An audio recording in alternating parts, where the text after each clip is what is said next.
ఈ Janasena wooden memento కోసం ఇప్పుడే ఈ వాట్సాప్ నంబర్ కి కాంటాక్ట్ చేయండి. ప్రస్తుతానికి విశాఖపట్నంలో ఉన్నాం. విశాఖపట్నంలో Janasena party Uttarandhra regional coordinator Sarinidevi గారితో ఉన్నాం. మేడం నమస్తే. నమస్తే మేడం, వైసీపీయే ఇప్పుడు ఇన్ని కోట్ల రూపాయలు అప్పు చేసేసింది. చాలా మంది వైసీపీ వాళ్ళు అన్నమాట ఇన్ని కోట్లు అప్పు చేసేసిందని చెప్పి మా మీద అంటున్నారు. మరి వీళ్ళు ఏ రకంగా ఇస్తారు? మేము ఈ ఇట్లకి ఇచ్చినందుకు ఇన్ని కోట్లు అప్పు అయింది. మీరు మరి ఈ ఇన్ని అంటే మహిళలకు 1500 ఇంట్లో ఎంతమంది ఉంటే అంతమందికి ఇస్తామంటున్నారు, పెన్షన్ ఇస్తామంటున్నారు, గ్యాస్ సిలిండర్లు ఇస్తామంటున్నారు. ఇవన్నీ కూడా ఇస్తే ఇంకా ఎక్కువ అప్పు అయిపోతుంది కదా. ఇవి ఇప్పటికే అప్పులు అయిపోయినాయి అన్నప్పుడు ఇవి ఎలా తీసుకొచ్చి ఇస్తారు అనేవాళ్ళు చాలా మంది ఉన్నారు. ఎందుకంటే అప్పు చేసి పప్పు కూడా తినే అలవాటు ఉండేవాళ్ళు గంజాయి ద్వారానో ఏదో కంఫర్ట్ జోన్ నుంచి బయటికి రాకుండా వాడిని వీడిని లాగి ఇసుక మీద కానీ సిమెంట్ మీద కానీ ట్రాన్స్ఫార్మర్స్ కానీ under ground drainage system cabling గిట్లు కానీ మీరు బినామీల పేర్లతో డబ్బులు సంపాదించుకునే వాళ్ళకి సగటు కుటుంబం యొక్క ఇబ్బందులు తెలియవు.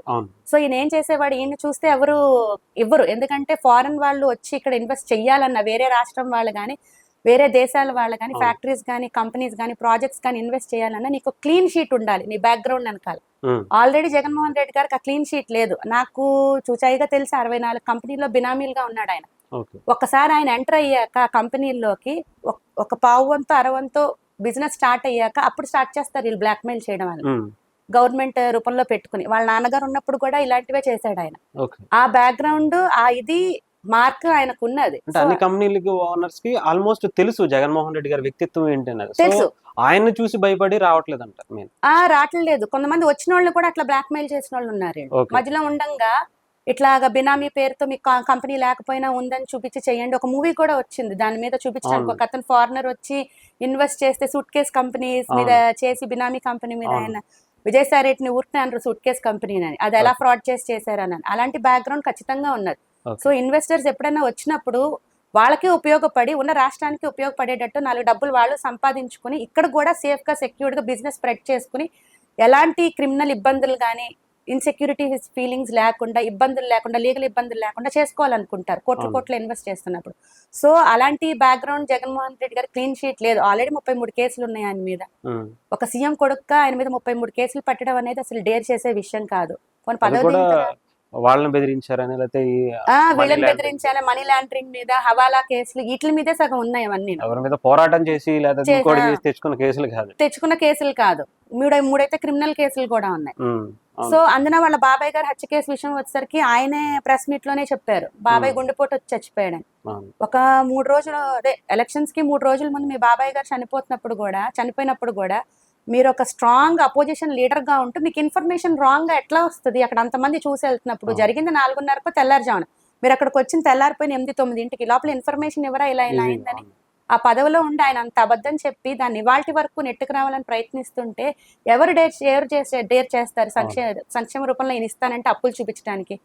అందుకే ఈయన ఏం చేశాడు, ఏవైతే గవర్నమెంట్ స్థలాలు ఉన్నాయో, గవర్నమెంట్ ఆఫీసులు ఉన్నాయో, స్కూల్స్ ఉన్నాయో, కలెక్టర్ ఆఫీసులు అవ్వచ్చు, గవర్నమెంట్ స్థలాలు అవ్వచ్చు, లిక్కర్ని 13 ఏళ్ళు తాకట్టు పెట్టేసి డబ్బులన్నీ తేడం అవ్వండి.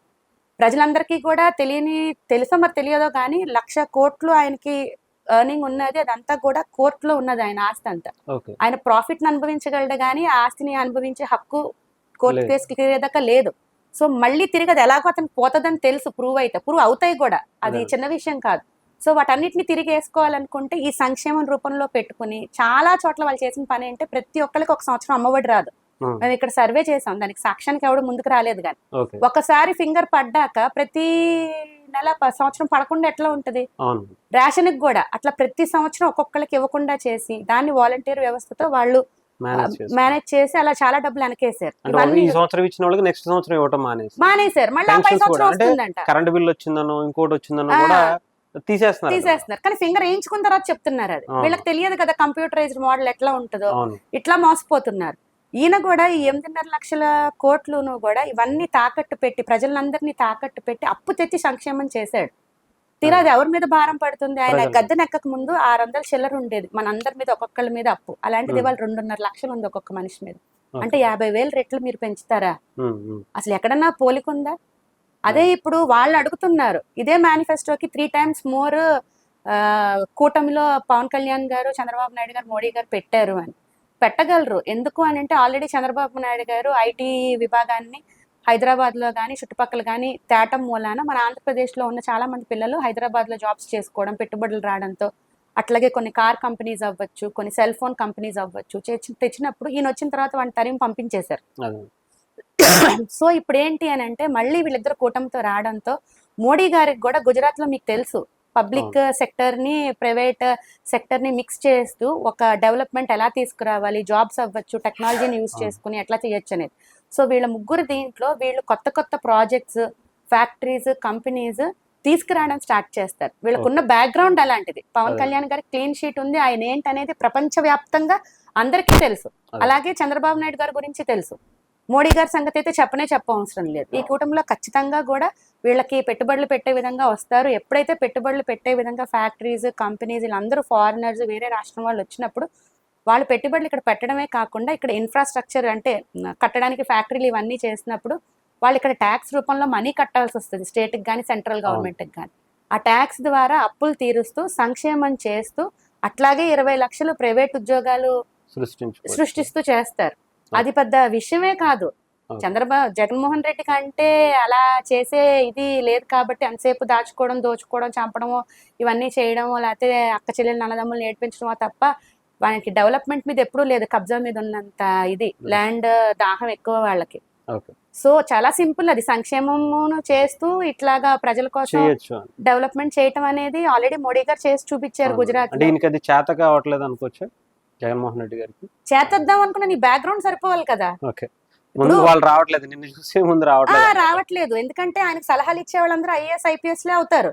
వాళ్ళేమి జగన్మోహన్ రెడ్డి సిఫార్సు చేస్తే ఐపీఎస్, ఐఏఎస్ ర్యాంకులు కొట్టిన వాళ్ళు కాదు. వాళ్ళకి వ్యవస్థ మీద ఒక అవగాహన, పొలిటికల్ సెనారియో మీద ఒక అవగాహన, ప్రజల మీద ఇవన్నీ ఉంటాయి. రేపు చంద్రబాబు నాయుడుకైనా, ఆయనకైనా, మోడీ గారికైనా, పవన్ కళ్యాణ్ గారికైనా వాళ్ళని పెట్టుకునే వ్యవస్థను, ఎకనామిస్టులు కానీ వీళ్ళందరినీ పెట్టుకునే వీళ్ళు తయారు చేస్తారు ఇవన్నీ. కానీ ఎంత వీళ్ళు తయారు చేసినా నాయకుడు ఎవడైతే నుంచి రిప్రజెంటేటివ్ గా స్టేట్ కున్నారో వాళ్ళకి క్లీన్ షీట్ లేనప్పుడు వాళ్ళు డెవలప్మెంట్ పరంగా వెళ్లకుండా కేవలం blackmailing, land money laundering మీద, ల్యాండ్ మాఫియాల మీద, బ్లాక్ మెయిలింగ్ మీద, వీటి మీదకి వెళ్తున్నప్పుడు ఎందుకు వస్తారు ఎవరైనా? ఎందుకు రిస్క్ చేసుకుంటారు వాళ్ళు దీన్ని? ఇకపోతే మేడం, పవన్ కళ్యాణ్ గారు పిఠాపురంలో పోటీ చేస్తున్నారన్న తర్వాత రీసెంట్ గా వంగ గీత గారు అక్కడ నుంచి వైసీపీ నుంచి బరిలో ఉన్నారు. ఆమె చాలా క్లియర్గా చెప్పి, నేను ఎంఏ పాలిటిక్స్ చేశాను, నేను ఎక్కువ చదువుకున్న వ్యక్తిని, నాకు తెలుసు పాలిటిక్స్ ఎలా చేయాలో, ప్రజలకు ఏం చేయాలో, పవన్ కళ్యాణ్ గారు ఏం చదువుకున్నాడని ఆయనకి ఓటేస్తారు అని చెప్పి ఒక కొత్త రకమైనటువంటి వ్యాఖ్యలు అయితే చేయడం చూసాం. దీన్ని ఎలా చూస్తారు మేడం? చదువు గురించే మీరు మాట్లాడేటట్టయితే వంగ గీత గారు పాలిటిక్స్ చదివారు, సోషియాలజీ చదివారు, ఇవన్నీ చదివారని చెప్పారు. యాక్చువల్గా నేను కూడా BAలో పాలిటిక్స్, సోషియాలజీ, పబ్లిక్ అడ్మినిస్ట్రేషన్ 2 పీజీలు ఇవన్నీ చేశాను. కానీ మేము చదువుకున్నాం కదా అని చెప్పి 33 కేసులు ఉండి క్రిమినల్ బ్యాక్గ్రౌండ్ ఉండే నాయకుడికి వెళ్ళి ఎప్పుడు సపోర్ట్ చేయలేదు. పవన్ కళ్యాణ్ గారికి ఎందుకు సపోర్ట్ చేశాము అంటే మంచి భావజాలం గల నాయకుడు. ఒకసారి ఆయన PRPలో చేసిన తర్వాత కూడా మోసం జరిగో, ఇబ్బందులు పెట్టో, దాన్ని వాళ్ళు తిరిగి వెనక్కి తీసుకున్నా మళ్ళీ రివైవ్ చేసుకుని ప్రజల కోసం మళ్ళీ రావడం జరిగింది. అది ఈజీ విషయం కాదు. ఇండియాలోనే ఎప్పుడు ఎక్కడ జరగలేదు అలాగా, ప్రపంచవ్యాప్తంగా కూడా. ఎందుకంటే ఎక్కడో పొరపాటు జరిగింది, మేము చేసాము, దాన్ని రివైవ్ చేసుకుని ముందుకు రావాలని పవన్ కళ్యాణ్ గారు మళ్ళీ రీఎంట్రీ చేశారు. ఆ రీఎంట్రీ చేసినప్పుడు ఫస్ట్ చిరంజీవి గారు పెట్టి ఇద్దరు కలిపి పెట్టినప్పుడు కూడా వాళ్ళు ప్రజల కోసమే వచ్చారు. మీరు చూడొచ్చు కూడా 100% రాజ్యాంగ నిబద్ధతతోనే సీట్లు అందరికీ ఇవ్వడం జరిగింది. కాకపోతే చిన్న చిన్న పొరపాట్లతో అప్పుడున్న పెద్ద పెద్ద లీడర్స్తో వాళ్ళకి సాధ్యం కాలేదు. కానీ పవన్ కళ్యాణ్ గారు మళ్ళీ రివైవ్ చేసుకుంటూ వచ్చినప్పుడు మీరు చదువుకున్నంత మాత్రాన ప్రజలకు మంచి చేస్తారని ఇదంతా లేదు. మరి 5 సంవత్సరాల్లో మంచి చేసి ఉంటే మీరు పిఠాపురం జనాలకి ఇంకెందుకు పవన్ కళ్యాణ్ గారి గురించి భయపడటం, ఇంత వ్యాఖ్యలు చేయడం? నేను చదువుకున్నాను తప్ప నాకు ఓటేంటంటే అయిపోతుంది కదా. పవన్ కళ్యాణ్ చదువుకోలేదని చెప్పి వ్యాఖ్యలు చేసే బదులు నిజంగా 5 సంవత్సరాల్లో పిఠాపురంకి మీరు మంచిగా చేసి ఉంటే పవన్ కళ్యాణే కాదు కదా, మోడీ వచ్చినా గెలిపించుకోరు జనాలు. అక్కడ జగన్మోహన్ రెడ్డి వచ్చి నుంచున్నా మాకు మీరు వద్దండి, మాకు వంగ గీత గారే కావాలంటారు. పాలిటిక్స్ చేయటం వేరు, ప్రజలకి మంచి చేయడం వేరు. ఇప్పుడు NGOs ఇవన్నీ ఉన్నప్పుడు అవి ఒక రిప్రజెంటేటివ్ గా ఉంటాయి, ప్రైవేట్ రిప్రజెంటేటివ్స్ గా. అంటే పొలిటికల్ పార్టీస్ ని నిలబెట్టి పోలీస్ వ్యవస్థనైనా కూడా ఎదిరించడానికో ప్రజలు వెళ్ళలేకపోతే అలాంటి వాటికి ఉంటాయి. కానీ పాలిటిక్స్ అనేది సేవ. మీరు రాజకీయం చేయగలరు కానీ సేవాభావంతో ఉన్న రాజకీయం చేయలేరు. మీరు ఆ రాజకీయాలను ఎలా చేస్తున్నారు? 33 కేసులు ఉన్న వాళ్ళతో చేస్తున్నారు. అలాగే వాళ్ళ బాబాయిని చంపిన కేసును 5 సంవత్సరాల నుంచి సీఎం గా ఉండి ఇప్పటికి కూడా ఆయన దాన్ని అవును. సాల్వ్ చేసుకోలేని పరిస్థితి. ఓ పక్కేమో చెల్లెళ్ళు వాళ్ళు కూడా ఆ, తిరుగుతున్నారు, వాళ్ళు వాళ్ళకి కూడా న్యాయం చేయాలి. తిరుగుతున్నారు, వాళ్ళకి న్యాయం చేయలేదు. వాళ్ళ అమ్మ కూడా రిజైన్ చేసి వెళ్ళిపోయారు. ఆ. వాళ్ళ చెల్లికి కూడా ఆస్తి ఇవ్వలేని పరిస్థితి. ఆవిడ పాపం ఇవాళ రోడ్ ఎక్కి ఆవిడ ఇబ్బంది పడుతూ బిడ్డల్ని రోడ్డు మీదకి వేసుకోలేరు కదా. ఎంత ఆ. కష్టపడ్డారు ఆవిడ ఆయన కోసం, ఆయన జైల్లో అవును. ఉన్నప్పుడు. నిజమే. అసలు నిజంగా చెప్పాలంటే ఆ కష్టం అంతా ఆవిడదే. అవును. ఎక్కడ నెక్స్ట్ లెవెల్ కి ఆవిడ వెళ్ళిపోతుందా అని చెప్పి ఆవిడ ఇబ్బంది పెట్టారు. అలాంటిది రేపొద్దున వంగగీత గారు ఎదురు తిరిగినా కూడా జగన్మోహన్ రెడ్డికి అవసరం తీరిపోయిన తర్వాత కూడా ఆవిడకి తెలియట్లేదు. ఆవిడది అదే పరిస్థితి. ఎందుకంటే మేము తూర్పు నియోజకవర్గంలో ఉంటూ ఇక్కడ విశాఖ జిల్లాకి ఎంఎంవి సత్యనారాయణ అదేంటి జగన్మోహన్ రెడ్డి తరఫున వైసీపీకి పోటీ చేసేసారు. ఉమ్. వాళ్ళకి వీళ్ళకి ఇక్కడున్న ల్యాండ్ డీలింగ్ లో చిన్న డిఫరెన్స్ వస్తేనే జగన్మోహన్ రెడ్డి గారు ఆయన సొంత ఎంపీనే వదలలేదు. మీరందరూ ఎంత.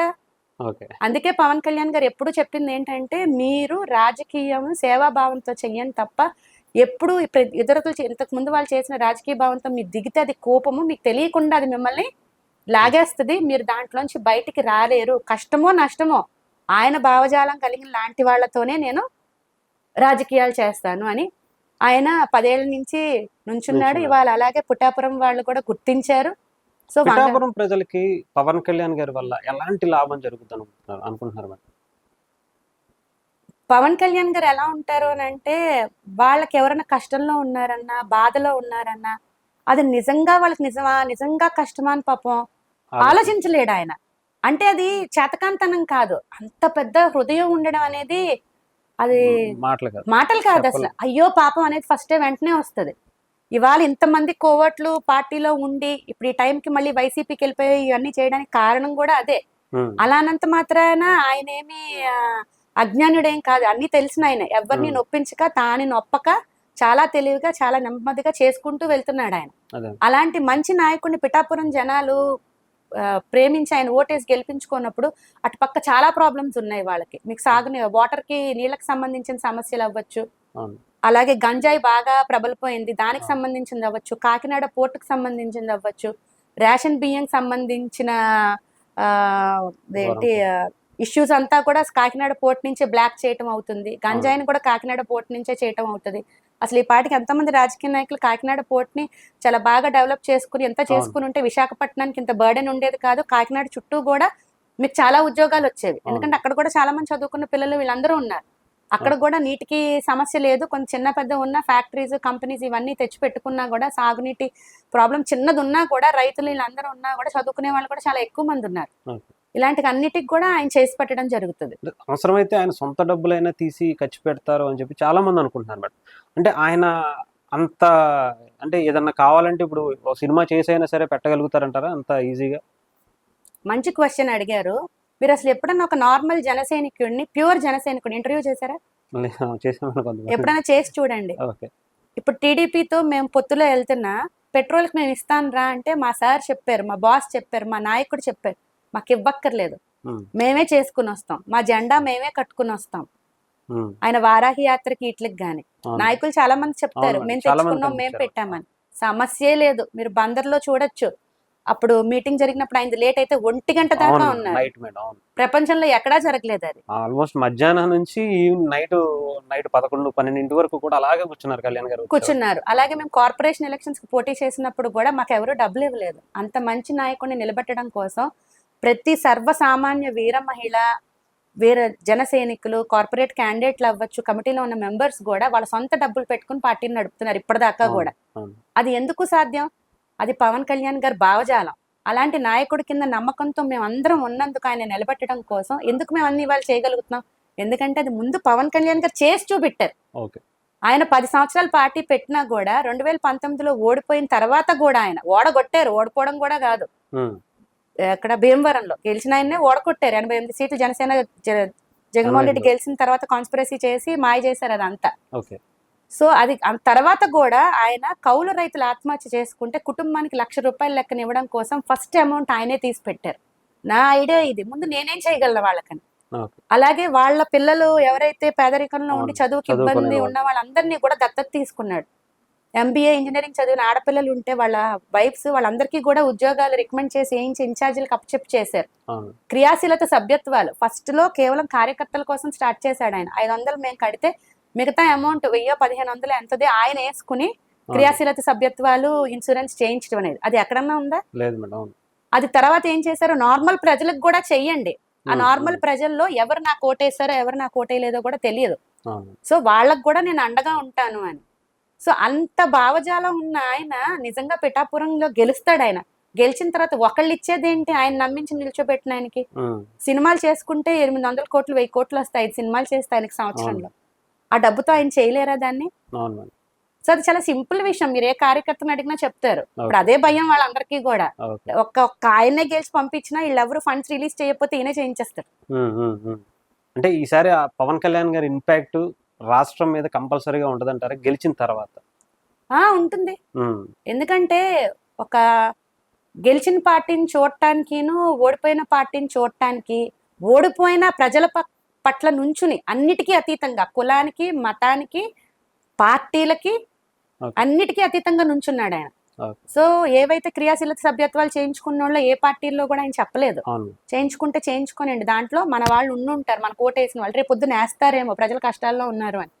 అట్లాగే రైతులకు సంబంధించి ఆయన చేసిన రైతులందరూ కూడా జనసేన కోటేశారని ఇది లేదు, నుంచోవాలనుకున్నాడు నుంచున్నాడు ఆయన. అలాంటప్పుడు ఇన్నిటికి అతీతంగా నుంచున్నప్పుడు అది ఓడడం గెలవడంతో సంబంధం కాదు, గెలిచినా ఓడిచినా ప్రజల పట్ల నుంచున్నాడా లేదా అన్న ఆయన రేపు గెలిచాడు అనుకోండి, జనసేన వైపు ప్రజలు చూసే విధానం మారిపోతుంది. సో నెక్స్ట్ 2 years కి కార్పొరేషన్ ఎలక్షన్స్ వస్తాయి. సో ఆ చిన్న హోప్ కోసమే మేము వెయిట్ చేస్తాం. మేడం ఇంకొకటి అంటే జనసేన పార్టీ నుంచి ఈ మధ్యన కొంతమంది వ్యక్తులు అంటే జనసేన కంప్లీట్ గా వ్యతిరేకంగా పనిచేసింది వైసీపీకి, ముఖ్యంగా వాళ్ళ అవినీతికి. అలాంటిది ఇప్పుడు చాలా మంది వైసీపీలోనే జాయిన్ అవుతున్నారు, అంటే బీజేపీలో కానీ టీడీపీలో కానీ వెళ్ళకుండా వైసీపీని ఎంచుకోవడం వల్ల ఏంటి మేడం వాళ్ళకి ఉపయోగం ఏంటంటారు, దేని గురించి వెళ్తున్నారంటారు? మీరు చూడొచ్చు ఈ మధ్య కాలంలో కావచ్చు, పవన్ కళ్యాణ్ గారు కూటమిలోకి వెళ్తున్నాను, మోడీ గారు తెలుగుదేశం జనసేన కలిపాను అన్న వెంటనే జనసేనలోంచి వాళ్ళ కెరియర్ ని స్టార్ట్ చేసిన చాలా మంది కూడా, మీకు మేయర్స్ కింద ఎక్స్ మేయర్స్ కింద ఉన్నోళ్ళు అవ్వచ్చు, లేకపోతే ఇక్కడి నుంచే కెరియర్ స్టార్ట్ చేస్తూ నాకు పవన్ కళ్యాణ్ గారు భావజాలం నచ్చింది, సిద్ధాంతాలు నచ్చినాయి, ఆయన నిజాయితీ నచ్చింది, నిబద్ధత నచ్చింది, సేవాభావం నచ్చింది, అందుకే మేము ఈ పార్టీలో జాయిన్ అవుతున్నాం అని జాయిన్ అయ్యారు. జాయిన్ అయ్యి మాకు సీట్లు ఇవ్వలేదు, అందుకే మేము వేరే వాటిలో వెళ్ళిపోతున్నాం, మమ్మల్ని పట్టించుకోలేదు చేయలేదు, అందుకే మేము రాజీనామా చేసి వైసీపీలోకి వెళ్ళిపోతున్నామని వెళ్ళంగానే పవన్ కళ్యాణ్ గారి మీద బుర్ర జల్లుతున్నారు. ఒకటి నేను వీళ్ళందరినీ అడగదలుచుకునేది ఏంటంటే, మీకు ఇవన్నీ ఉన్నాయని నచ్చి పవన్ కళ్యాణ్ గారి దగ్గర జాయిన్ అయ్యారు, ఇప్పుడు అవన్నీ లేవనుకుని మీరు ప్రొజెక్ట్ చేసి బయటకు వెళ్ళిపోయి వైసీపీ దగ్గర జాయిన్ అవుతున్నారు. నిజంగా మీకు వైసీపీ దగ్గర అవన్నీ ఉన్నాయి అన్నప్పుడు మీరు అసలు ఫస్ట్ జనసేనలో ఎందుకు జాయిన్ అయ్యారు? వచ్చిన వాళ్ళందరూ వైసీపీ నుంచి ఎందుకు వచ్చారు, మళ్ళీ ఎందుకు వెళ్ళిపోతున్నారు? అక్కడే ఉండుంటే మీరు వచ్చేవాళ్ళు కాదుగా. అక్కడే ఉండుంటే అవన్నీ 33 కేసులతో జగన్మోహన్ రెడ్డి గారు అలా ఉండి గంజాయి రాజకీయాలు, ఇసుక మాఫియాలు, లిక్కర్ మాఫియాలు, 9 మాటలు ఇచ్చి నేను తిప్పనని నవరత్నాలతో ఒక్కటి కూడా నెరవేర్చుకుని వెనక్కి వెళ్ళిపోయిన ఆయన్ని ఇప్పుడు మీకు వెళ్ళి పవన్ కళ్యాణ్ కల్లా బెటర్ గా అనిపించినప్పుడు అసలు ముందు మీరు జనసేనలో ఎందుకు జాయిన్ అయ్యారు? వైసీపీలోనే ఉండొచ్చుగా. సో వీళ్ళందరూ కూడా వైసీపీ కువట్లుగా జనసేనలో జాయిన్ అయ్యి దాన్ని క్యాడర్ని కానీ మిగతా వాటిని కానీ నాశనం చేసి వేరే క్యాండిడేట్ అక్కడ కంటెస్ట్ చేయనీయకుండా అడ్డాగా కాపలా కాసుకుని ఆయన ఆపడానికి చేసే ప్రయత్నంలో జరుగుతుంది. నిజంగా ఒక నాయకుడు 10 సంవత్సరాల నుంచి అన్నిటికీ అతీతంగా కష్టపడి ఇంత ముందుకు వస్తున్నప్పుడు ఆయనకే ఇంకా గెలవడానికి కష్టమయ్యి ఇప్పుడు పిఠాపురంలో ప్రయత్నం చేసి రేపు ఎలక్షన్స్ లో దీనికి వెళ్తారు. మీరు వచ్చి ఎన్నేళ్ళు అయ్యింది? మీ బ్యాక్గ్రౌండ్ ఎంత? 5 ఏళ్ళు అయ్యి ఉంటుంది. మీరు ఎంత గెయిన్ చేసి ఉంటారు? అలాంటి కష్టంలో నాయకుడికి నుంచోకుండా మీరు వెళ్ళిపోతున్నారు అంటే మీరు జనసేన పార్టీనా లేకపోతే కోవట్ల రూపంలో వచ్చిన వాళ్ళ? ఇప్పుడు మేము ఉన్నాం, ఆయనతో పాటు 7 ఏళ్ళ నుంచి ట్రావెల్ చేస్తున్నాం, మాకు కార్పొరేషన్ సీట్లో ప్రాబ్లం అయింది. ఏదన్నా తెలుగుదేశం మోడీ గారితో వీళ్ళందరితో వెళ్తున్నప్పుడు కొన్ని ఇబ్బందులు ఉంటాయి, అయినా స్టాండ్ అయ్యి నమ్మకం మీద నాయకుడితో మేము ప్రయాణిస్తున్నాం, ఎవరు వెళ్ళిపోలేదే అట్లాగా. సో ప్రజలు కూడా క్లారిటీతో ఉండండి. వైసీపీకి వెళ్ళిపోతున్నారు కదా వాళ్ళందరూ అని చెప్పి జనసేన మంచిది కాదు ఇలాగా అనుకుంటే అసలు పిఠాపురం జనాలే పవన్ కళ్యాణ్ గారిని ఆహ్వానించారు. అలాగే 21 సీట్లలో కూడా అక్కడున్న జనానికం ఆయన్ని ఆహ్వానించరు, లేకపోతే వాళ్ళందరూ కూడా ఎప్పుడో ఎదురు తిరిగి సీట్లు మార్పించేసుకునేవారు. అలాంటిది ఏం జరగకుండా 21 సీట్లలో చేస్తున్నారు. అలాగే టీడీపీ నుంచున్న ఏరియాల్లో కూడా పవన్ కళ్యాణ్ గారి మాట మీద ప్రతి ఒక్క కార్యకర్త, ప్రెసిడెంట్లు, లీడర్స్ అందరూ కూడా తెలుగుదేశానికి మోడీ గారికి సపోర్ట్ చేస్తున్నారు. సో ప్రజలు కూడా ఇది తెలుసుకోవాల్సింది. Right madam, thank you madam, all the best. మీకు కూడా నెక్స్ట్ ఎలక్షన్స్ కూడా కార్పొరేట్ ఎలక్షన్ లో కావచ్చు, ఈ ఎలక్షన్స్ లో జనసేన గెలవాలి. ఆ తర్వాత మీరు జీవీఎంసీ ఎలక్షన్స్ లో కూడా మీకు కూడా మంచి ఎక్స్పీరియన్స్ ఉంటుంది కాబట్టి ఆల్రెడీ గతంలో కూడా ట్రై చేశారు. ఈసారి మీకు కూడా ఆల్ ద బెస్ట్ చెప్తున్నాను madam. Thank you madam. Thank you very much.